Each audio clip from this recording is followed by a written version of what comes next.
Barbara, thank you very much indeed. I hope everyone can hear me. Good evening, good afternoon, and good morning, depending on whereabouts you may happen to be.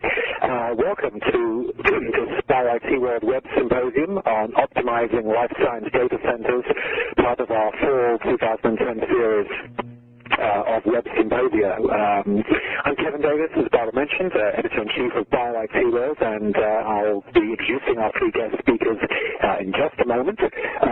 I should first of all say how grateful we are to Sun Microsystems for underwriting this Web Symposium, thereby allowing us to offer complimentary registration. So we thank Sun, and you'll be hearing from Sun in the third of the three presentations today. We hope you'll stick around for the full 90 minutes that we've allotted, not only to enjoy all of the presentations, but to take full advantage of the interactive nature of the platform. You can, as Barbara mentioned, type and submit questions at absolutely any time during any of the three presentations. We'll take some of those questions as time permits at the end of each individual presentation, and if there's time left over at the end, we can have more general questions for all of our presenters, assuming they're still able to hang around with us at the end of the program. We're talking about optimizing life science data centers, which covers a lot of territory, obviously, and we could talk about, as an introduction, avalanche of data, Moore's law, the critical importance of security, of regulatory compliance, cost management, green IT, data sharing, cloud computing, data storage. The list of issues that you're interested in and that our speakers are grappling with on a daily basis just seems to get longer and longer, and the stakes bigger and bigger with every passing day.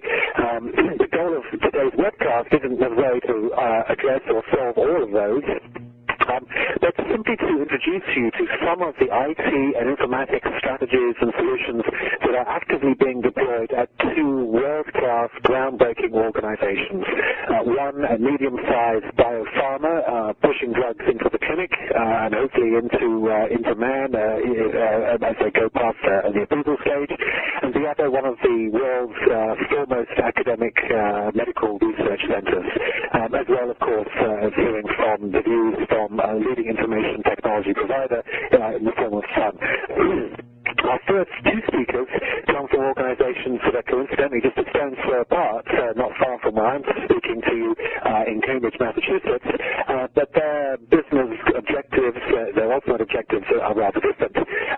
In about 20 or 25 minutes, we'll hear from John Keelty, the Vice President of Information Technology and Informatics at Infinity Pharmaceuticals, a company that is focused on cancer drug development, and I'll have a more extensive introduction for John before he gets his presentation.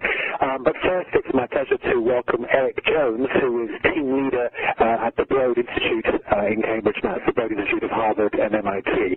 Eric worked for more than a decade as a senior consultant with Collective Technologies before he joined the Broad, where he works in a formidable team of talent, the likes of Matthew Trammell, Jill Meserov, and many, many others.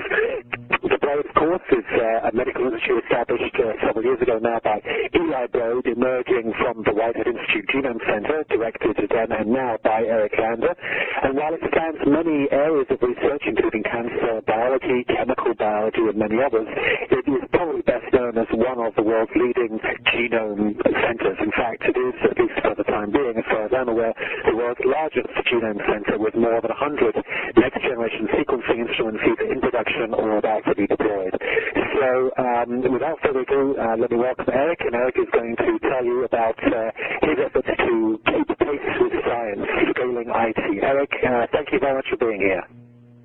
Thank you very much, Kevin, and thank you to all our attendees for giving us the opportunity to share some of our experiences over the last 3 or 4 years.